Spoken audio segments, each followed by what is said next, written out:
Hello everyone. Today we're going to learn how to make my kitchen sink curry. It is going to go along with a good deal of learning psychology, with a great amount of the concepts that we've learned in class, and we're going to scaffold this so that you can try and do this at home. If you have any emotional connection to curry, I apologize, this is not your traditional style. So first, what we have here is a whole lot of mushrooms and bell peppers, and next we're going to work on the onions. I did not show us covering how to unwrap an onion from its skin because that involves a lot of cursing on my end, and it is not something for undergrads to hear. So what I found is that when it comes to cooking in the kitchen, it requires a lot of three different things. Bodily kinesthetic intelligence, where basically you just have to have a certain amount of just awareness of how your body is moving as you're going throughout. Because basically you want to be able to make sure that you have this hand-eye coordination and a sense of just what you're doing, to the point that you don't cut yourself like I have on a numerous amount of occasions, or that you're not burning yourself. The other is that you don't want to go without a sort of logical, mathematical intelligence in the kitchen, because there really is a good deal of sequencing and logical rationale to the amount of the ingredients that you have, the temperature that you're trying to work with, and you just need this in order to really be successful. And lastly is just spatial intelligence, where you're able to move throughout the kitchen and be really prepared to do what you're doing, because you need to be juggling 3 or 4 different things at any point, and that is always an enormous challenge.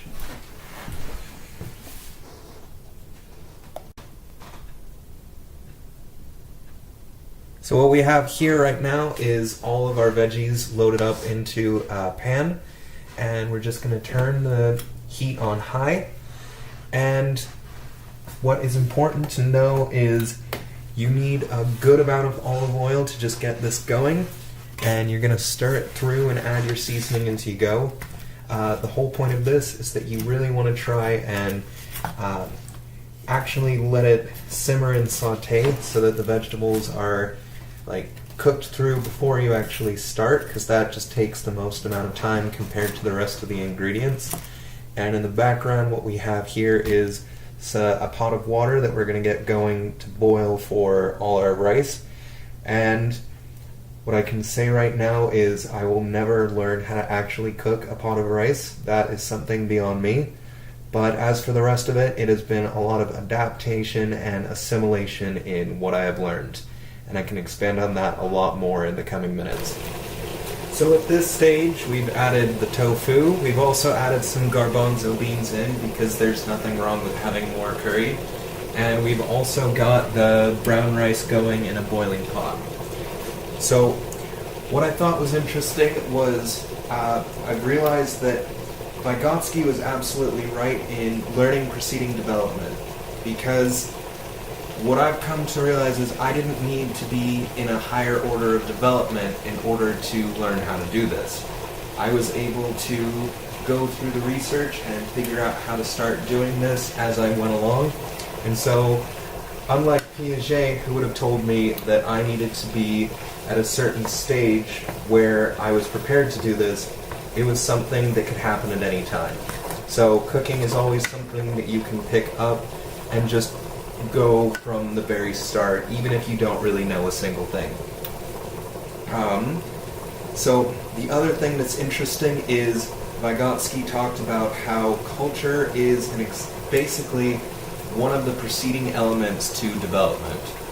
Whereas I am an ethnically white American who was raised on hot dogs and mac and cheese, this is something that was totally outside my sort of culture.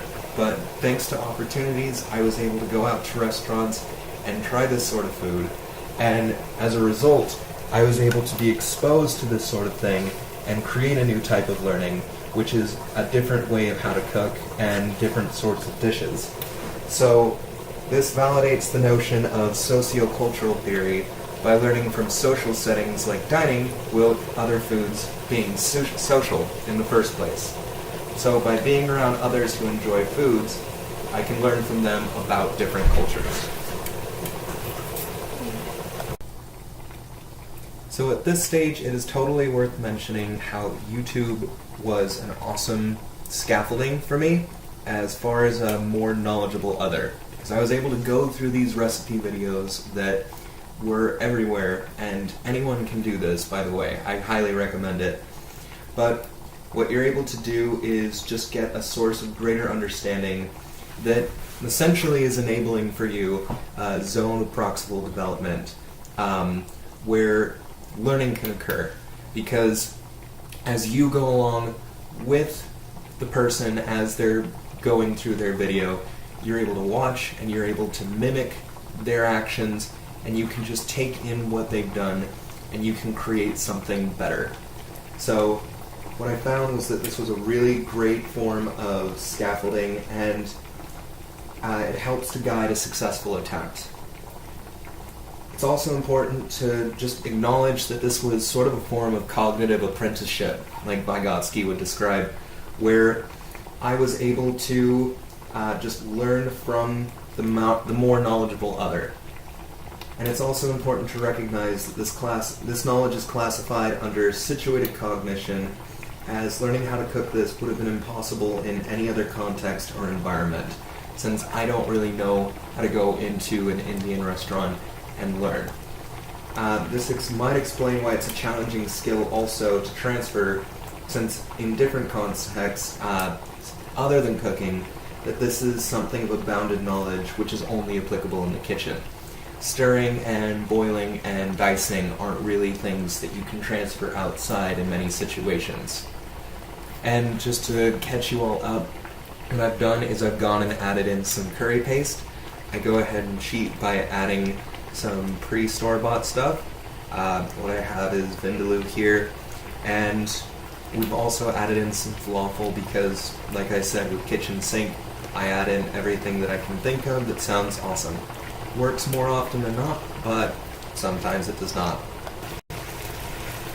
Building off of Piaget, it's interesting to note that with my limited experience with cooking, I might have been stuck in a pre-operational stage dominated by perception, whereas as my skills have progressed in time in trying to fill my knowledge with how to cook curry, what I've been able to do is achieve a concrete operational stage that has competence in serial orders and logic.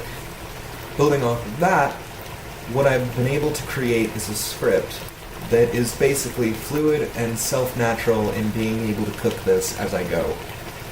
And from there, what we have is been assimilation of new knowledges, and I have achieved adaptation and equilibration, which have all progressed from understanding of skills and sequences that were under disequilibrium as I went through it all. So this adaptation from knowledgeable others and experimentation created new knowledge that became standard as a schema for cooking.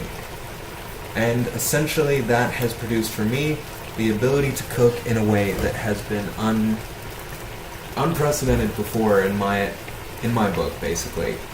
So for that reason, I can honestly say I'm not half a bad cook. So it might amount to what looks like baby food, but here is what you can do as long as you follow through with the steps that I have outlined. And it doesn't entirely hurt if you also embolden yourself to practice some of the learning psychology concept we've done in class. So, with that, I can honestly say this is the end of the Cooking with the Trees show by Forrest Pitt. Thank you.